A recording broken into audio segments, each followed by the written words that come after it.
엄마 미쳤어. 김장이고 뭐고 다 때려치라고. 남편의 절규가 시댁 마당을 울렸습니다.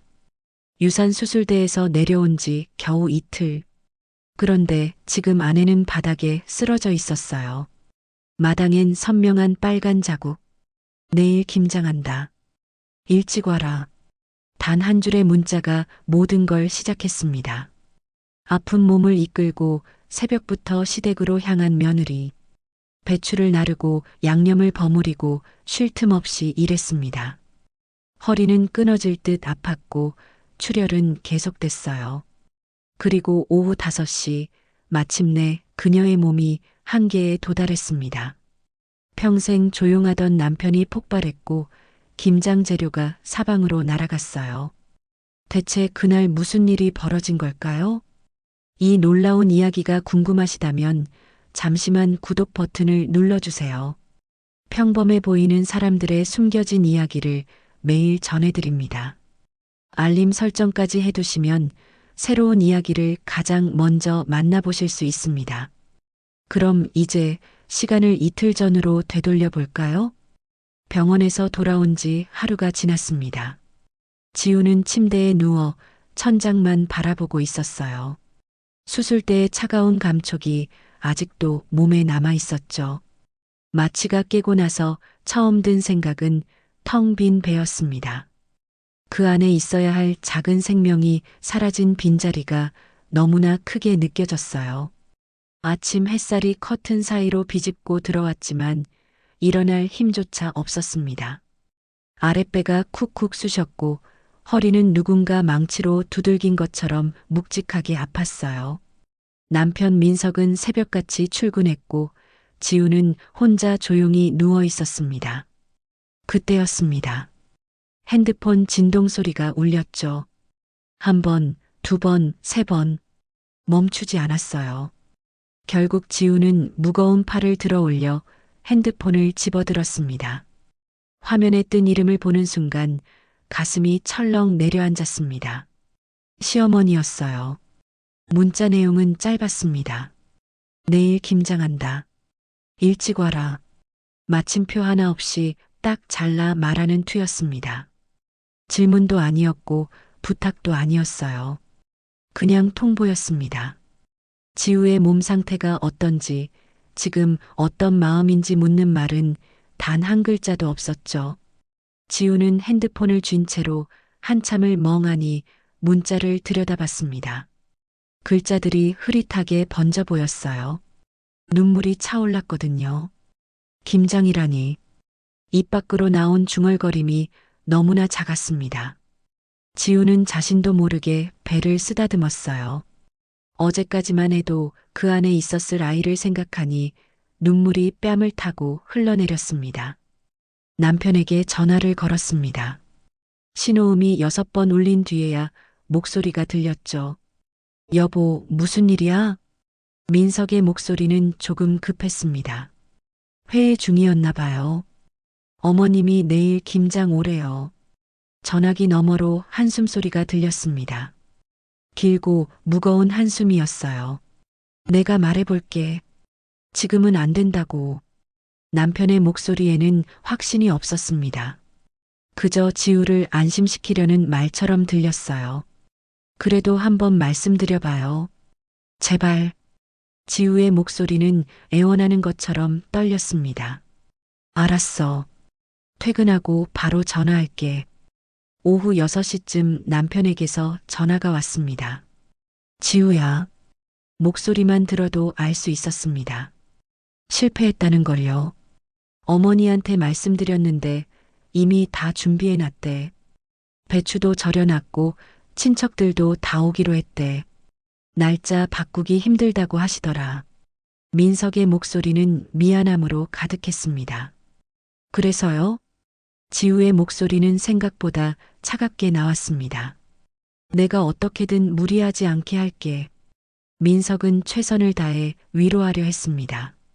하지만 우리 둘 다 알고 있었죠. 시댁에 가면 며느리가 가만히 앉아 있을 수 없다는 걸요. 알았어요. 짧게 대답하고 전화를 끊었습니다. 더 이상 무슨 말을 해도 소용없었거든요. 그날 밤 지우는 잠을 이루지 못했습니다.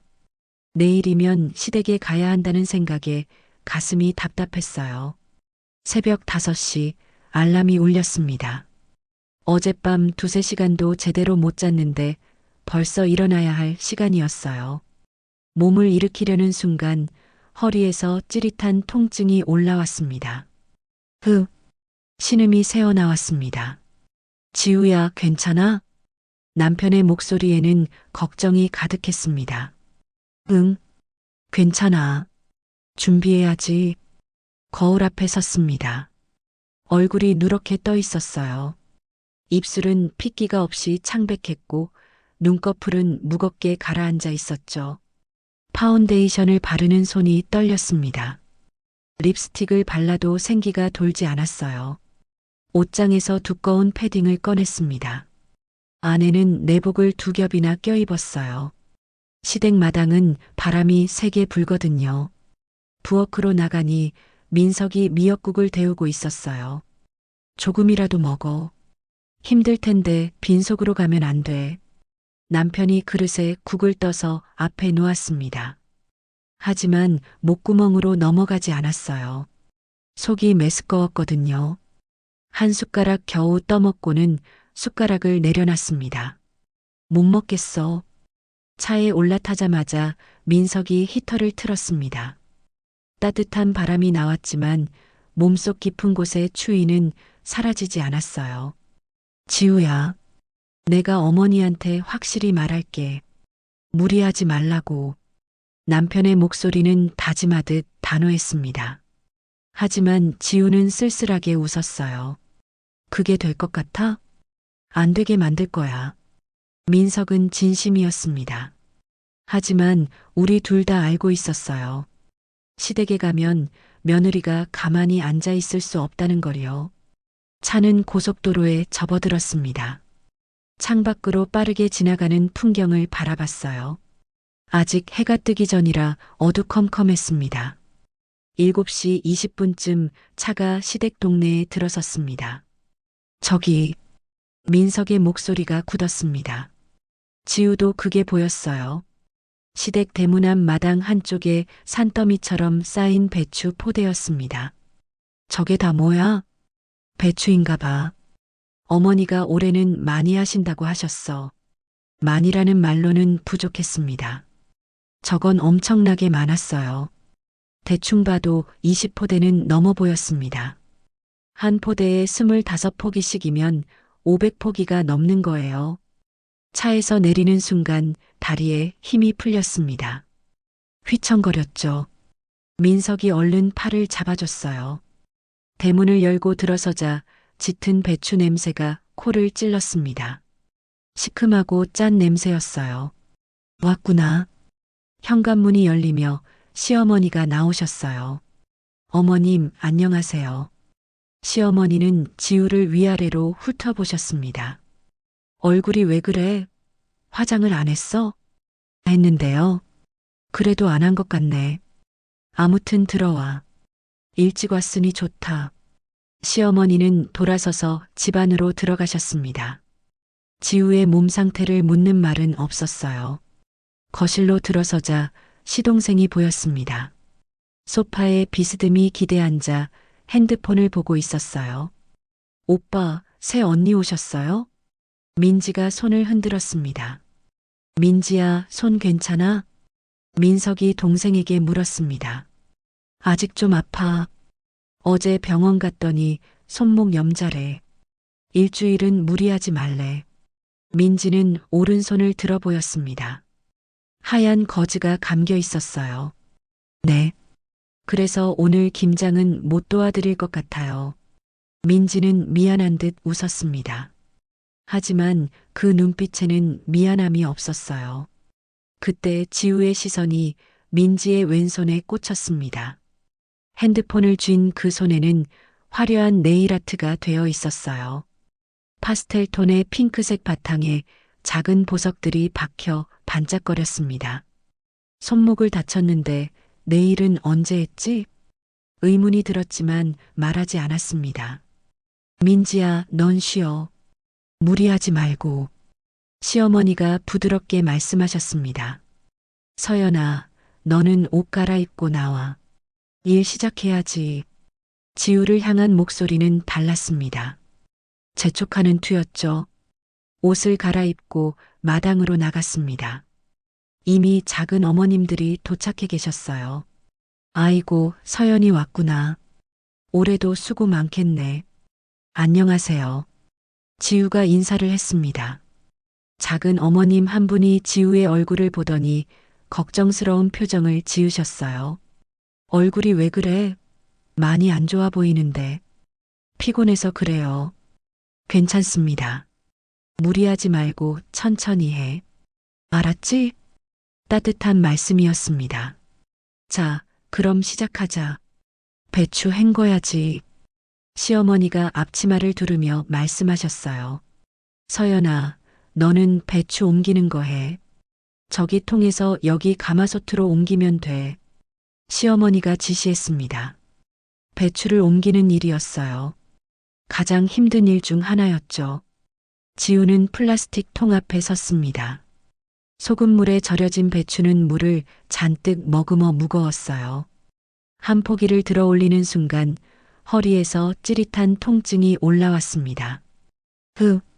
작게 신음이 났지만 참았습니다.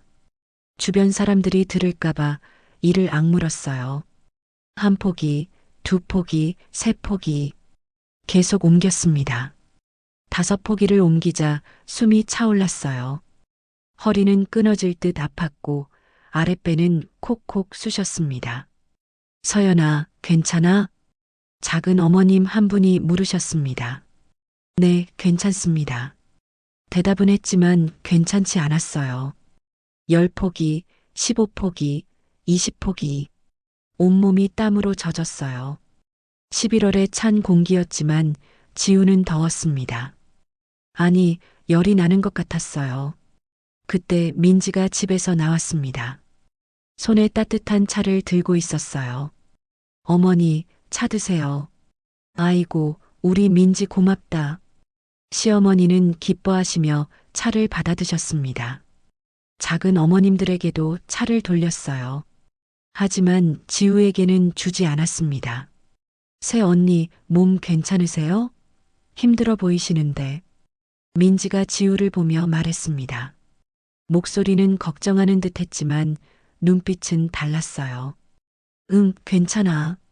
그래도 무리하지 마세요. 몸 상하면 안 되잖아요. 민지는 그렇게 말하고는 집 안으로 들어갔습니다. 젤레일이 햇빛에 반짝거렸습니다. 서연아, 내가 할게. 너는 좀 쉬어. 민석이 다가왔습니다. 괜찮아. 할 수 있어. 민석이 지우의 손에서 배추를 가져갔습니다. 하지만 시어머니의 목소리가 들려왔어요. 민석아, 너는 저기 가서 무 씻어. 남자가 할 일이 따로 있어. 어머니, 지우가 지금 힘든데요. 며느리가 할 일 있고 아들이 할 일이 있는 거야. 시어머니의 말투는 단호했습니다. 미안해. 민석이 작게 속삭이고는 무 쪽으로 갔습니다. 지우는 다시 혼자 남았어요. 30포기, 40포기. 온몸이 비명을 지르고 있었습니다. 그때 작은 어머님 한 분이 지우 옆으로 오셨습니다. 서연아, 너 좀 쉬어. 얼굴이 새파래졌어. 괜찮습니다. 괜찮은 게 아니야. 형님, 며느리 좀 쉬게 해요. 저 얼굴 좀 보세요. 시어머니는 지우를 보더니 손을 내었습니다. 괜찮아. 좀 쉬었다 하면 돼. 서연아, 저기 가서 앉아 있어. 지우는 마당 한쪽 평상에 걸터 앉았어요. 창문 너머로 민지가 보였습니다. 소파에 누워 핸드폰을 보고 있었어요. 한 5분쯤 쉬었을까요? 서연아, 이제 좀 괜찮아? 그럼 다시 일 시작하자. 지우는 천천히 일어섰습니다. 다리가 후들거렸지만 참았어요. 작은 어머님들은 오전에 가셨습니다. 서연아, 고생했어. 몸 안 좋은데 무리하지 말고. 떠나시면서 지우의 손을 꼭 잡아주셨던 작은 어머님의 따뜻함이 아직도 느껴졌습니다. 시계를 보니 12시가 넘었습니다. 벌써 5시간을 일한 거예요. 자, 이제 점심 먹자. 다들 배고프겠어? 시어머니가 앞치마를 털며 말씀하셨습니다. 민지야, 나와서 밥 먹어. 시어머니가 집안을 향해 소리쳤습니다. 네, 엄마. 손 괜찮아? 많이 아프지? 응, 좀 아파. 약 먹었는데도 쑤셔. 아이고, 우리 딸. 민지야, 너는 고기 먹어야겠다. 몸 보해야지. 시어머니가 집 안으로 들어가셨습니다. 잠시 후 냉장고에서 한우 세트를 꺼내 나오셨어요. 붉은 빛이 도는 고급스러운 고기였죠. 시어머니는 가스레인지에 불을 켜고 직접 고기를 구우셨어요. 지글지글 소리가 났습니다. 자, 민지야. 어서 먹어. 뜨거울 때 먹어야 맛있어. 엄마, 맛있다. 역시 한우는 달라. 그럼 비싼 거니까 많이 먹어. 모녀의 화기애애한 모습이었습니다. 지우는 그 광경을 멀찍이 마당에 서서 바라봤어요. 남편은 마당 한쪽에서 컵라면을 먹고 있었습니다. 그런데 지우는요? 아무도 밥을 권하지 않았습니다. 어머님, 지우가 조심스럽게 말을 꺼냈습니다. 응? 아, 서연이 너 밥 안 먹었구나. 시어머니는 그제야 지우를 쳐다보셨습니다. 라면이나 끓여 먹어. 찬장에 있어. 라면이요? 응. 너 몸 안 좋잖아. 기름진 거 먹으면 속 안 좋을 거야. 시어머니는 당연하다는 듯 말씀하셨습니다. 지우는 일어나 부엌으로 갔습니다. 찬장을 열어보니 라면이 한 봉지 있었습니다. 냄비에 물을 올렸습니다. 물이 끓는 동안 거실을 바라봤어요. 시어머니가 상추에 고기를 싸서 딸 입에 넣어주시더군요.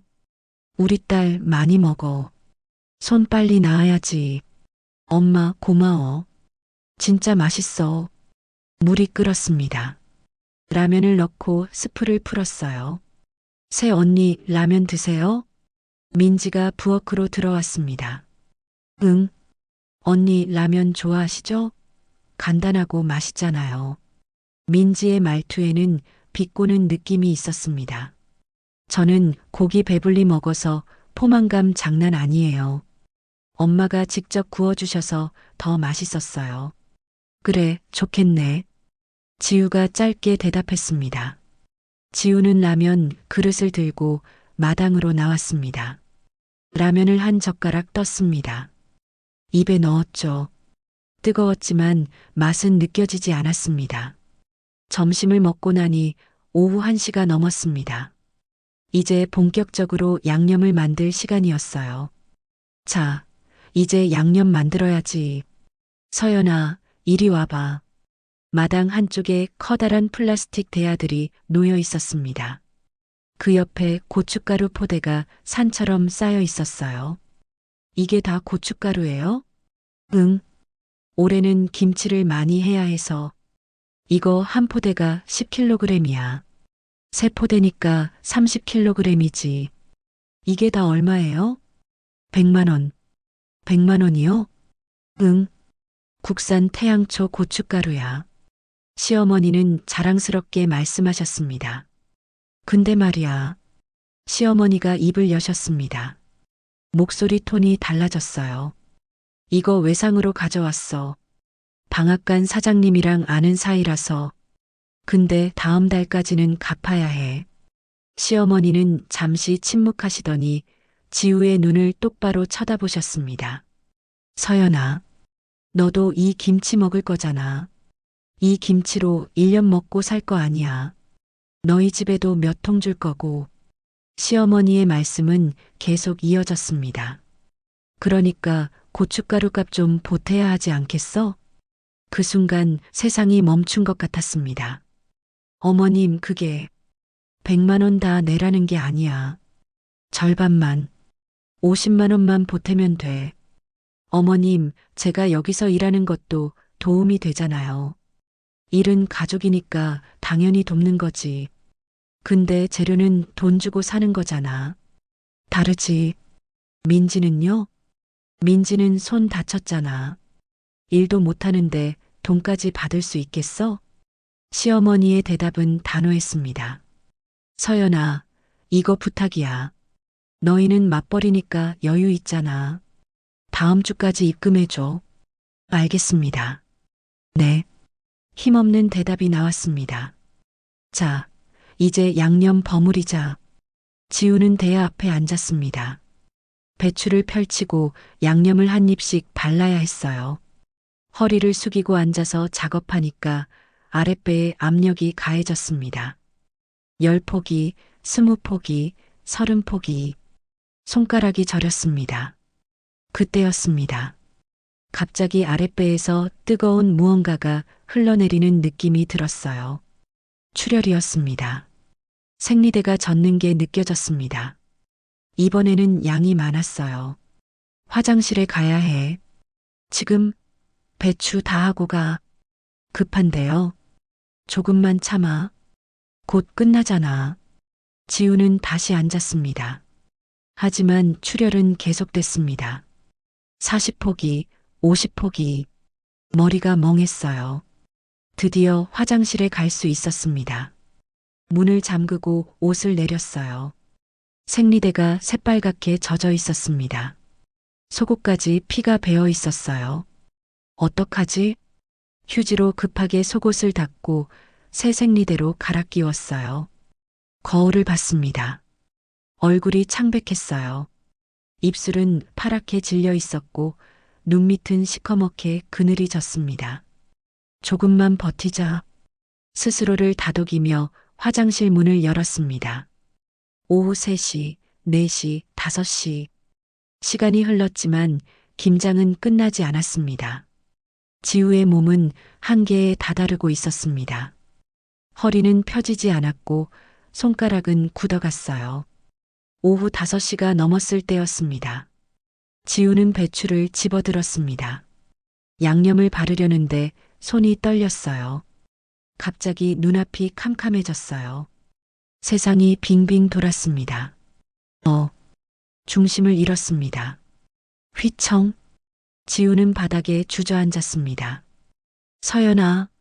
민석의 목소리가 들렸습니다. 그리고 그때 작은 소리가 들렸습니다. 또 바닥을 보니 빨간 점 하나가 생겨 있었어요. 피었습니다. 또 떨어졌습니다. 계속 떨어졌어요. 바닥에 빨간 점들이 번져갔습니다. 모든 사람이 멈췄습니다. 시어머니도, 민지도, 민석도 모두 바닥의 피를 바라봤습니다. 그리고 그 순간 평생 조용하던 남편이 폭발했습니다. 엄마 미쳤어. 민석의 목소리가 마당을 울렸습니다. 평생 어머니에게 존댓말만 쓰던 그가 반말을 했어요. 김장이고 뭐고 다 때려치라고. 민석은 쓰러진 지우에게 달려갔습니다. 뭐야, 그게 무슨 말버릇이야? 시어머니가 놀란 표정으로 말씀하셨습니다. 유산한 지 이틀밖에 안 됐다고 말씀드렸잖아요. 민석의 목소리는 떨리고 있었습니다. 그래도 김장은 해야 하잖아.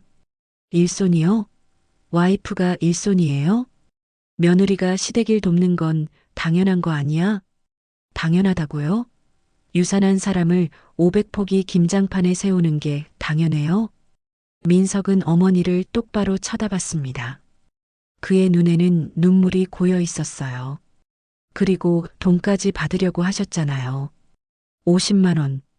하루 종일 일하고도 돈을 내라고요?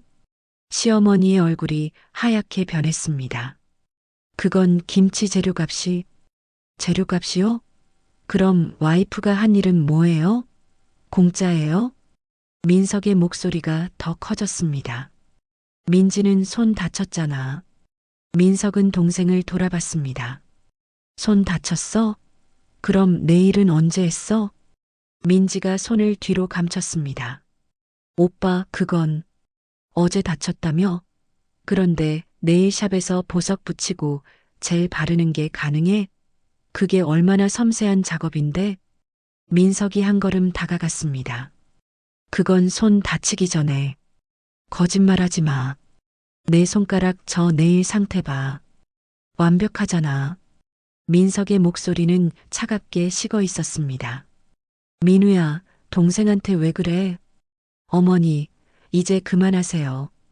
딸은 손 조금 다쳤다고 하루 종일 쉬게 하고, 며느리는 유산했는데 500포기 시키고, 이게 맞는 거예요?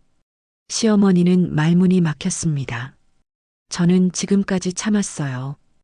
어머니 말씀 잘 듣는 아들이고 싶었어요. 근데 이건 아니잖아요. 제 와이프가 피 흘리고 쓰러졌는데도 김장이 더 중요해요? 눈물이 민석의 뺨을 타고 흘러내렸습니다. 저 병원 갈게요. 민석이 지우를 안아 올렸습니다. 공주님 안기였어요. 민우야, 잠깐. 어머니, 나중에 얘기해요. 차까지 지우를 안고 갔습니다. 뒷좌석에 조심스럽게 눕혔어요. 조금만 참아. 금방 병원 도착할 거야. 차가 출발했습니다. 여보. 응, 왜? 고마워. 뭐가 고마워? 미안해. 내가 진작에 이렇게 했어야 했는데. 15분쯤 지나 차가 멈췄습니다. 응급실입니다. 빨리 좀 도와주세요.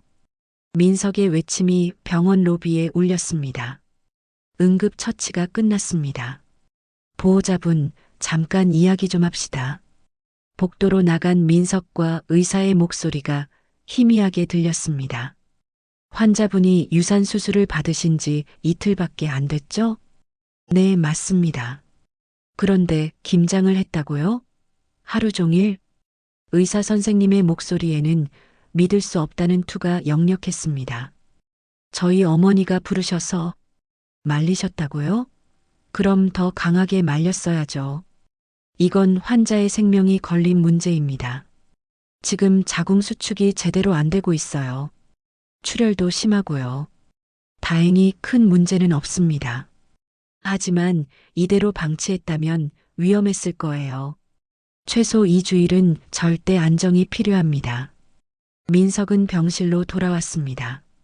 눈이 빨갛게 충혈되어 있었어요. 지우야. 민석이 침대 옆에 앉았습니다. 미안해. 정말 미안해. 괜찮아. 괜찮지 않아. 내가 너를 지켜야 했는데. 민석의 목소리가 떨렸습니다. 그때 민석의 핸드폰이 울렸습니다. 시아버지셨어요. 네, 아버지. 지금 병원입니다. 출혈이 심해서 응급실에 왔습니다. 민석의 얼굴이 점점 놀라운 표정으로 변했습니다. 네, 정말요? 네, 알겠습니다. 아버지가 뭐라고 하셨어? 지금 집에 큰일 났대. 아버지가 엄청 화나셨대. 평생 처음으로 어머니한테 소리를 지르셨대. 시아버지가요? 응. 아버지가 어머니한테 며느리를 사람도 아니게 부렸다고, 유산한 사람을 김장판에 세웠다고, 도대체 정신이 있냐고 소리 지르셨대. 그 시각 시댁에서는 쾅! 현관문이 거칠게 닫히는 소리가 집안을 울렸습니다. 시아버지가 나가셨어요. 시어머니는 거실 한가운데 우두커니 서 있었습니다. 온몸이 떨리고 있었어요. 천천히 마당으로 나갔습니다. 배추들이 그대로 있었어요. 시어머니는 그 배추들을 바라봤습니다. 한참 동안이요. 그리고 갑자기 비명 같은 소리를 질렀습니다. 배추 한 포기를 집어들었어요. 그리고 담벼락에 내던졌습니다. 퍼, 퍼, 퍼. 김치가 뭐라고. 사람이 먼저지. 사람이 먼저라고. 시어머니는 울부짖었습니다. 두 손으로 얼굴을 감싸고 주저앉았어요. 내가 무슨 짓을 한 거야? 민지가 방문을 열고 나왔어요. 엄마. 달려가 시어머니를 안았습니다. 민지야. 내가 너무한 거야. 나도 알아. 서연이한테 너무했어. 시어머니의 고백이 시작됐습니다. 나도 젊을 때 너희 오빠 낳기 전에 말이야. 임신했다가 유산한 적 있어. 너 달쯤 됐을 때였지. 그때도 시어머니가 내 할머니가 김장한다고 부르셨어. 나도 아팠는데 말이야. 거절하지 못했지. 그날도 하루 종일 일했어. 그리고 밤에 피가 나기 시작했어. 병원 갔더니 유산이었어. 시어머니의 눈에서 눈물이 흘러내렸습니다. 나는 그때 너무 원망했어. 시어머니를 시댁을. 근데 내가 똑같은 짓을 했어. 내 며느리한테. 엄마, 그만 울어. 나는 왜 그랬을까? 내가 당한 고통을 알면서 왜 또 똑같이 했을까? 그날 밤 시댁에서는 무언가가 변하기 시작했습니다. 병원에서 사흘을 보냈습니다. 출혈이 멈추고 몸 상태가 안정되자 퇴원할 수 있었어요. 시댁에서는 사흘 동안 연락이 없었습니다. 나흘째 되는 날 오후였습니다. 어머니가 서연이 만나고 싶대. 사과하고 싶으시대. 알았어. 다음 날 오후 2시 민석과 함께 카페로 나갔습니다. 시어머니가 먼저 와 계셨어요. 서연아. 시어머니의 목소리는 떨리고 있었습니다. 어머님 앉으세요. 시어머니는 한참 동안 말씀을 못 하셨습니다. 서연아, 내가 정말 미안하다. 내가 너한테 너무했어. 변명할 수 없을 만큼 잘못했어. 시어머니의 눈에 눈물이 고였습니다. 지우는 대답하지 않고 조용히 들었습니다. 나도 젊을 때 너처럼 유산했어. 그때도 시어머니가 김장한다고 불렀지. 나는 거절 못하고 갔어. 그리고 그날 밤 아이를 잃었어. 그래서 그때 얼마나 원망했는지 몰라. 근데 내가 똑같은 짓을 했어. 정말 미안해, 서연아. 용서해줘. 어머님, 저도 많이 힘들었어요. 아팠고 서러웠어요. 알아. 다 알아. 정말 미안해. 하지만 이렇게 사과해 주시니까 조금은 마음이 풀리는 것 같아요. 지우가 작게 웃었습니다. 고마워, 서연아. 정말 고마워. 그때 카페 문이 열렸습니다. 민지가 들어왔어요. 눈이 퉁퉁 부어 있었습니다. 새 언니, 저도 정말 미안해요. 제가 거짓말했어요. 김장하기 싫어서 핑계댔어요. 민지가 고개를 깊이 숙였습니다. 고개 들어요. 이제 다시 시작하면 되죠, 우리. 지우의 말에 민지가 눈물을 흘렸습니다. 일주일이 지났습니다. 시어머니에게서 연락이 왔어요. 저녁 먹자고요. 시댁에 갔습니다. 식탁에는 반찬들이 차려져 있었습니다. 그리고 그 한가운데 작은 포장 김치 한 통이 놓여 있었어요. 이거 마트에서 샀어. 앞으로는 김장 크게 안 할 거야. 사서 먹으면 돼. 전통보다 중요한 건 가족의 건강이니까. 시어머니의 말씀에 지우는 눈시울이 뜨거워졌습니다. 이리 와서 먹자. 시어머니가 김치를 접시에 덜어주셨어요. 모두 식탁에 둘러앉았습니다. 시아버지, 시어머니, 민석, 민지, 그리고 지우. 작은 포장 김치 한 접시를 나눠 먹었습니다. 그 맛은 어떤 김치보다 달았습니다. 진심 어린 사과와 새로운 시작의 맛이었으니까요. 그날 저녁 이 가족은 정말로 가족이 되었습니다. 김치 한 통에서 시작된 작은 변화였지만 그 안에는 진심이 담겨 있었어요. 전통이라는 이름으로, 며느리라는 이유로 강요했던 것들이 사라지고 이제는 서로를 먼저 생각하는 가족이 되었습니다. 여러분의 가정에도 이런 따뜻한 변화가 찾아오길 바랍니다.